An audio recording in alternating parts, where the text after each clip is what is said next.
अस्सलाम वालेकुम व्यूवर्स, कैसे हैं आप सब। मुझे बड़ी उम्मीद है आप सब खैरियत से होंगे। व्यूवर्स, जिन्नात होते हैं या नहीं होते हैं तो उनका वजूद कैसा होता है, आइए जानते हैं आज के इस सच्चे वाक़ये में। व्यूवर्स, ये वाक़या मेरे घर के बिल्कुल करीब पेश आया। करीब 8 माह पहले की बात है। जाड़े के दिन थे और खून जमा देने वाली सर्दी थी। वहां एक किराए के मकान पर एक नई फैमिली शिफ्ट हुई थी जो कि 3 अफराद पर मुश्तमिल थी। शौकत साहब, उनका बेटा बिलाल और उनकी बीवी। अभी वो नए शिफ्ट हुए थे तो 1-2 मरतबा शौकत साहब से मस्जिद में मुलाकात हुई। जो महसूस करने वाली बात थी वो ये थी कि जब भी मेरा गली से गुजर होता, नेचुरल तौर पे मैं देखता कि बिलाल कभी अपनी विंडो में खड़ा बाहर की तरफ देख रहा है, कभी अपने दरवाजे पे खड़ा बाहर की तरफ देख रहा है, लेकिन वो एक अजीब तरद्दुद वाली नजरों से देख रहा होता। चाहते ना चाहते एक दिन सोचा कि शौकत साहब से बिलाल की ये शिकायत करूंगा कि उसके देखने का अंदाज बड़ा अजीब है। व्यूअर्स, एक दिन ईशा की नमाज के बाद शौकत साहब से मैंने बिलाल की बात की तो वो खामोश से हो गए और उनके चेहरे पे परेशानी के साए मंडलाने लगे। तो मैंने झट से पूछ लिया कि आप इस कदर परेशान क्यों हो गए। तो उन्होंने कहा कि बिलाल पे जिन्नात का बसेरा है। ये बात सुनकर मैं बहुत परेशान हो गया, क्योंकि बिलाल एक 18-20 साल का बड़ा ही खूबसूरत दुबला पतला नौजवान था। मैंने शौकत साहब से बिलाल के साथ मिलने की ख्वाहिश जाहिर की। कुछ देर बाद मैं उनके ड्राइंग रूम में बैठा हुआ था कि अंदर से बिलाल आया और उसी अंदाज से मुझे दोबारा देखने लगा। तो मैंने बिलाल की तरफ देखकर मुस्कुराते हुए कहा, बेटा कैसे हो आप। जिस पर वो फटी फटी नजरों से बिना जवाब दिए मेरी तरफ देखता रहा और बिना जवाब दिए ही मेरे सामने वाले सोफे पर बैठ गया।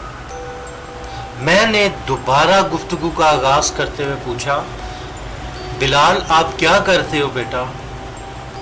तो अचानक से वो चीख पड़ा, मैंने कुछ नहीं किया अंकल, मैंने कुछ नहीं किया, ये मुझे मार देगी, ये आपके पीछे खड़ी हुई मुझे मार देगी। मैंने थूक हलक में निकलते हुए पूछा, बेटा कौन पीछे खड़ी हुई, कौन आपको मार देगी। उसने कहा, वो जो आपके पीछे खड़ी हुई है।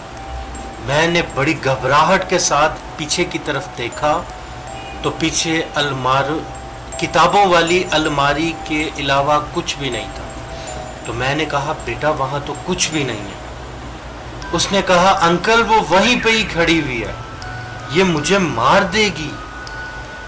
मैं बहुत घबरा चुका था। मैंने दाएं तरफ देखा तो बिलाल की अम्मी दरवाजे पे खड़ी रो रही थी।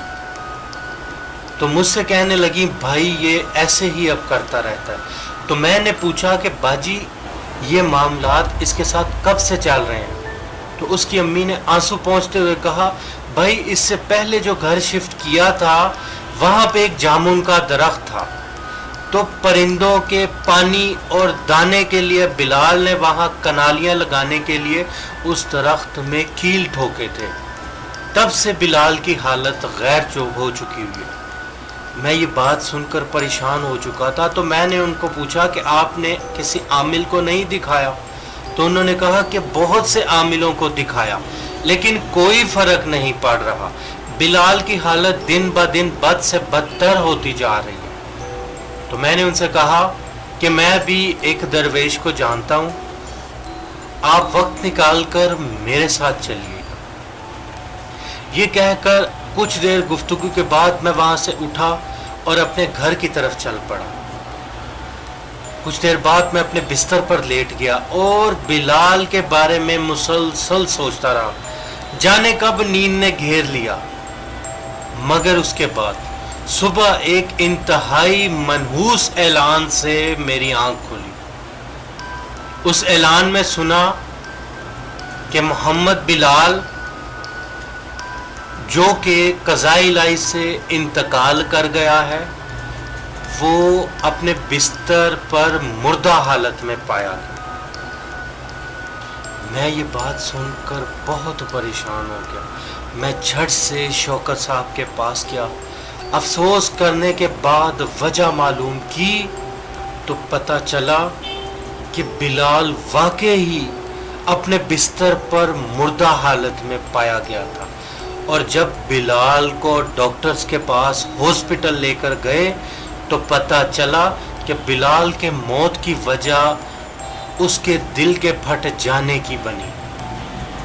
میں سوچ کر بہت پریشان ہو گیا۔ اللہ تعالیٰ بلال کی مغفرت کرے، مگر وہ کون تھی یہ راز بھی وہ اپنے ساتھ ہی دفن کر گیا۔ تو آپ قیمتی کامنٹ سے اپنی رائے کا اظہار کیجئے گا اور مجھے اجازت دیجئے۔ انشاءاللہ ایسے ہی سچے واقعے کے ساتھ ملتے ہیں اگلی ویڈیو میں۔ لائک، شیئر اور سبسکرائب کرنا مت بھولیے گا، اور اپنا بہت سارا خیال رکھیے گا۔ اللہ نگہبان۔